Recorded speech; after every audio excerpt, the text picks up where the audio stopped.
Hi, and welcome to my presentation of how the IEP process works. Today we'll briefly discuss the components of an IEP, and hopefully, when parents are faced with this process, which can sometimes seem a bit overwhelming, this presentation can serve as an aid to help it not seem as scary. So what we'll discuss in this presentation is what is an IEP, family involvement, who needs an IEP, the referral process, the evaluation process, eligibility, components of an IEP, and how is the IEP implemented in schools. Now be aware, some of these components that will be discussed in this presentation can look slightly different based on state laws, requirements, and school districts, but the overall concept and goal achievement and most laws are pretty much universal. So what is an IEP? An IEP is an individualized education plan.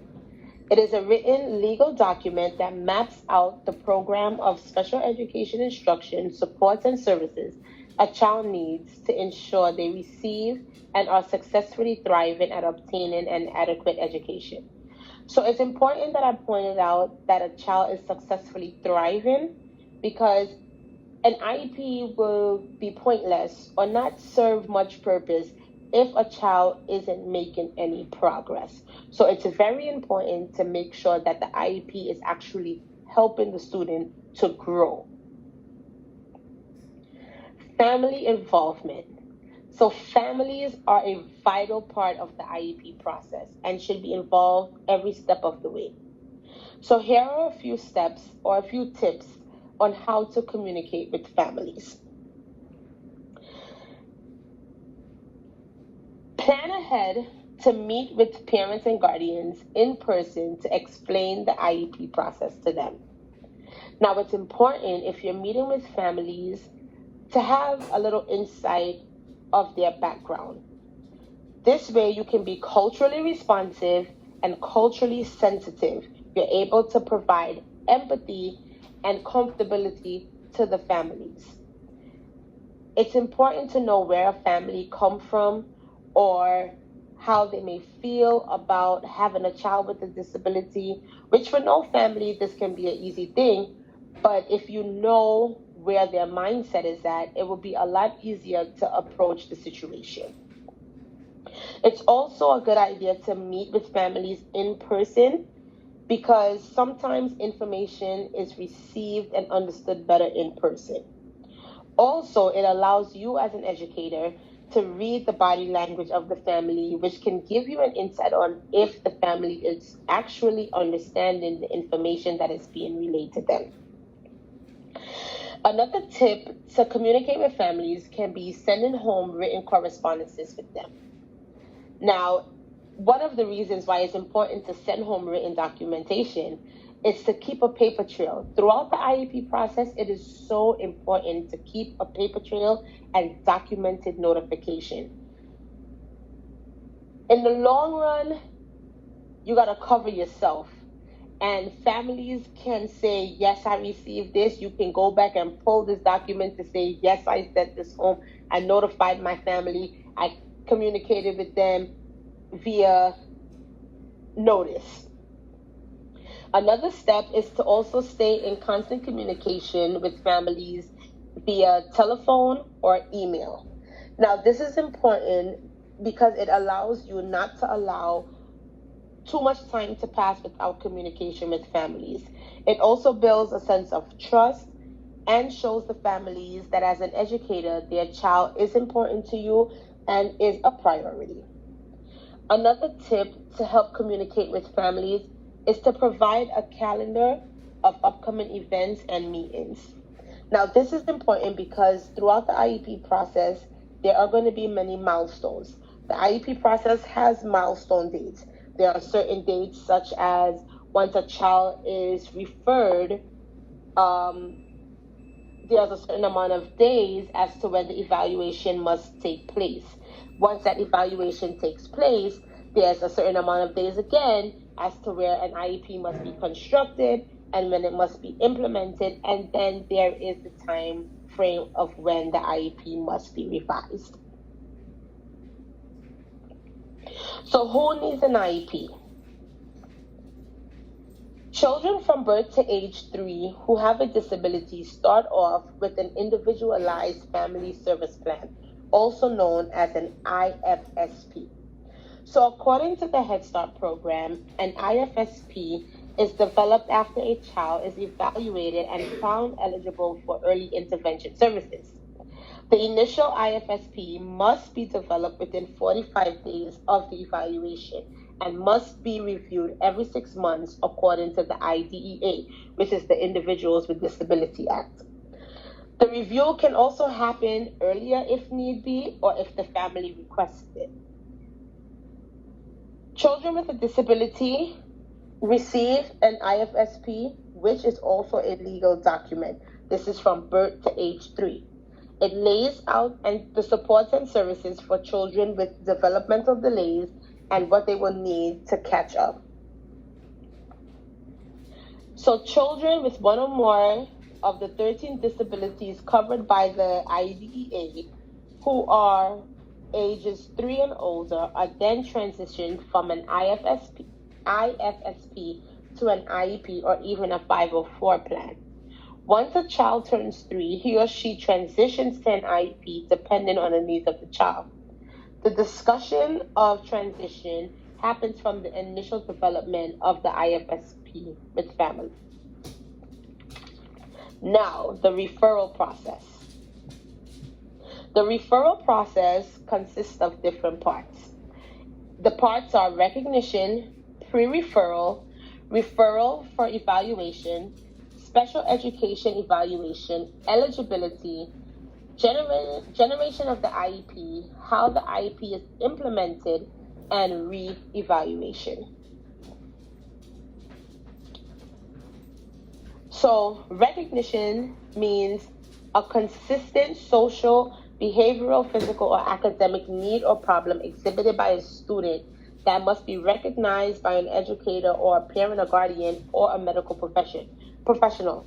So that basically just means that a child must be showing a certain behavior in a particular area that is consistent. It doesn't mean that it happens once or twice.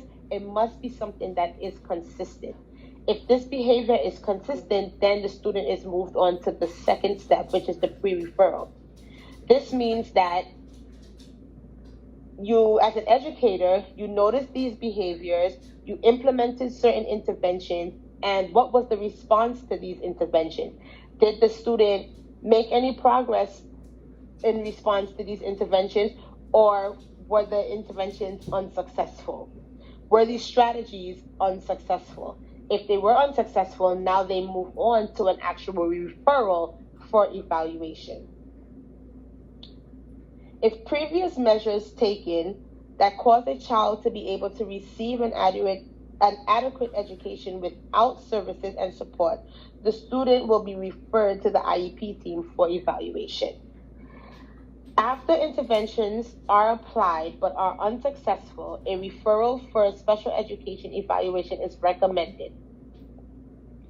Then we move on to the evaluation. Students must receive a non-discriminatory, multi-factored evaluation as per the IDEA. This evaluation must be done within 60 days of the referral and is conducted by the IEP team. Once this is done, the IEP team determines if the child is eligible for special education services. 30 days after the evaluation, this must be determined. After this, the generation of the IEP is done. Now, this is a legal document, a legal contract between the school and the parent that describes in details the services that will be provided to the student in order to help them with their education. Once the IEP is generated and accepted by the parents must accept an IEP before it is confirmed. Now, they have the right to refuse certain services that are being presented to them, but it's on the educator or on the IEP team to I don't necessarily want to use the word convince, but yes, convince them that this is the best step for their child. Once an IEP and a set of services are agreed upon, the student receives these services. Those services can consist of um, different goals that you set within the classroom, which can be that the child needs extra time to do certain things or to complete certain tasks. It can be that the child needs physical therapy, speech therapy, occupational therapy, any of those things. That's what will be implemented in the student's daily process of school. Once that is done, an IEP team is required to meet annually to ensure that the services that are previously determined necessary for the student is still required. Now, the evaluation process. It's very important throughout the evaluation process that parents are communicated with, because, and even with the student, because there are things that the parent may see at home, or even things that the child may know that they need help with, that will be cause for concern. So it's important throughout the evaluation process, again, to communicate with families. So the evaluation process consists of different tests and assessments that the students will undergo. This test can be a wide range of assessments. It can be academic tests if the child has certain disabilities. It can be physical tests done by a medical professional. During this process, several factors are considered before a determination can be made. What is being observed? There can be psychological evaluations, classroom observations, interviews, psychoeducational testing, functional behavior assessment. How long does the process take? Evaluations must happen within 60 days, again, of the referral. How is a student deemed eligible? A child can be deemed eligible for special education services if their disability falls under the 13 conditions determined by or covered by the IDEA. The disability must also negatively impact their education, meaning that if this child is deemed, this child will be deemed eligible for services if their disability hinders them from getting an education. An IEP must be all hands on deck. Again, I mentioned this before and I'm mentioning it again. It must be all hands on deck, meaning parents. The parents are like vitally important apart from the students. So the family, the students and the parents or guardians, they are like first, because they see things, they know things that we as educators or within the school may not see. You also have a special education teacher, a general education teacher, a representative from the school or district, a friend, or an advocate. That's not necessary, but it's something that can be having. I know at my school I haven't seen outside advocates on the actual IEP team, but I have seen where sometimes, like let's just say if a child is in foster care, sometimes we have like the people from that are from their foster home or like ACS that will step in and give their opinions on within the IEP. Then we have professionals such as therapists and interpreters that help with the assessment, and also other providers. So another thing I like to say for an IEP instead of the individualized education plan is I encourage progress, because the main goal of an IEP is for a child to progress, is for a child to thrive. So I hope that with this presentation today, even though it was brief, but that it gave some insight into the IEP process, and that it will allow families not to be hesitant when going into this process, but that they will be a little more open into receiving the resources and the help that their child will need to grow and to progress and to receive a good education. Thank you.